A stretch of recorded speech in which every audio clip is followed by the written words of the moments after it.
Hey, what's up, Unbroken Nation?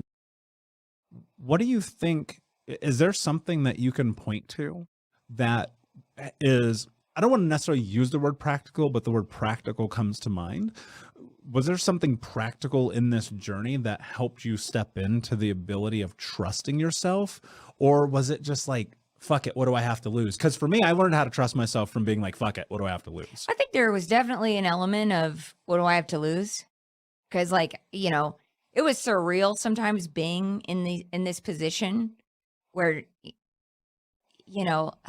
I didn't really know what to do a lot of the time. I was learning on the job. So there was a little bit of that, but then there was also that part of me that, I really loved myself. I learned to love myself, because of that, going back to that self-esteem piece. I had decided I was going to have high self-esteem. And when I realized that that meant self-love, that's a difficult journey, because I'll tell you, I had a lot of people tell me, you're conceited, or whatever that looks like. And it's like, no, I've never looked at what another person had and been jealous or upset with them. I'm like, awesome. How do I get that? That was not my experience. Yeah, I was like, how do I do that? Like, I just need to learn. I'm very happy for that person. So I want to rewind real quick, because I think this would be really empowering for people listening. When you were navigating self-love, self-esteem, what made you realize like one equals the other? And what was the process of, you said you chose to learn how to love yourself and to love yourself. Yeah. What did that process look like? Because I think like people are so fucking stuck in not doing that. Yeah, I think you're right. I think a lot of people are stuck in not doing that. But I mean, I think it was a little bit of an evolution. When I think back at like how I was in those special ed classes and when I would see somebody struggling, I would try to help them. And I started realizing that I felt really good about myself doing that, because now they're feeling better about themselves. And so it was a little bit of at that in the early stages, it was more, and I heard, I don't know if there's like a quote or a study. I read something one time that said something that, you can, the happiest people are not the people who have the most, they're the people that give the most.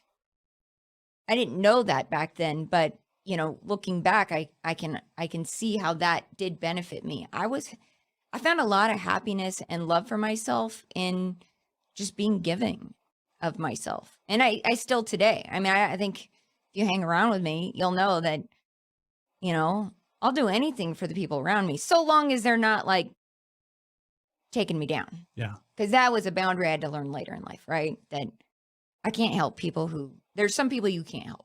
Yeah. Right. And that's a whole other thing. But let's talk about that, because I think that matters, because, I have this thought, and this might have come from Grant Cardone and planted it in my brain, but he said one time, like, Mother Teresa flew around on private jets. And I was like, that's such a really fascinating point, because you're able to still give and have this amazing, powerful, beautiful life. Giving does not equal taking away from yourself. And I think so many people feel like, well, if I want to give, if I want to help the world, if I want to make a betterment of my environment, that means I have to sacrifice, I have to be poor, I have to like be all these things. But I've come to discover that's not true at all. Like, you can be successful in life and give and not have to sacrifice and be poor and all those things. But in that process, something that you just pointed to that I think is incredibly profound and important is recognizing that sometimes people are going to try to take you down with them. Yeah. What does that look like, and how do you navigate that? I think for me, it's always showed up as some sort of like negative being put towards me, right? So somebody saying, oh, well, that self-love looks like conceited. It's conceited. So they always try to spin it in that way. Or, even in it, I'm trying to think of the best way to answer this. You want to know what helping somebody who doesn't want to be helped look like. And I think for me, a lot of times it just shows up as somebody who's not changing. I give a lot of business advice to people today. I mean, a lot of people come to me. just to give some perspective to your audience, I've worked with over 800 businesses in 816 countries grow, scale their businesses, create alignments with their team. Because one of the things that I realized at Gatemaster early on was, if I don't help these people with their businesses, this product's not going to be successful.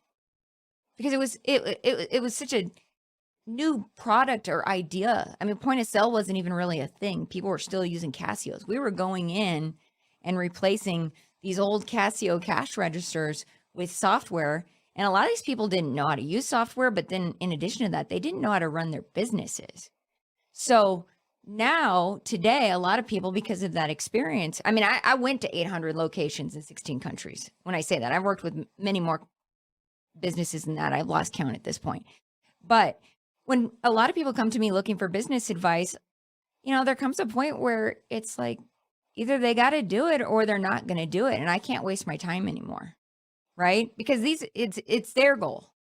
I try to help people find clarity on their goal, because it's another important step that maybe I didn't talk about here. But, for me, and, part of the reason I go by big goal energy is because having these big goals out there in the future really did help me stay the course. Even when I doubted myself, I just kind of knew where I wanted to go. I bought my first house. I knew I wanted a second house someday, and next time it was going to be bigger, right? And actually, when I married Jake, he bought our first house. I bought our second house. You know what I mean? It was just this fun game that we've always kind of done together. Is what can we do together and build together? But having these big goals out there really kept me on the course. And so I try to help people figure out what their goals are. But there comes a point with a lot of people where they give up on themselves. They give up on their goals. And I have to be like, this is your goal, not mine. I got to kind of back off of putting in my time, energy, and resources into helping you achieve your goals. And to me, that's what that looks like. Yeah. Now, right? I mean, I don't really surround myself with people who aren't driven. I just can't. Because there's only so much time, I mean, when we look at our lives and what we want to accomplish, I'm not trying to cut anybody out for because I don't love people. I love everybody. I mean, I can't even think of a person I don't like, really, and I mean that sincerely. But I know that I only have so much time. I mean, I've been with Gatemaster for 20 years. That's a long time to do something. I became CEO in 2010. And when I arrived there, I thought, this is awesome. You know what I mean? Like, I'm a CEO now. I became a CEO. There's some interesting statistics in tech. Only about 26%, I think actually it's 24% are women in tech. Maybe 15% of females get to be tech CEOs. But the amount of women exiting tech is 45 times higher than men. That's a lot. So that also, once I became a CEO, it became a mission of like, I've got to hang in here. I have a lot to prove now.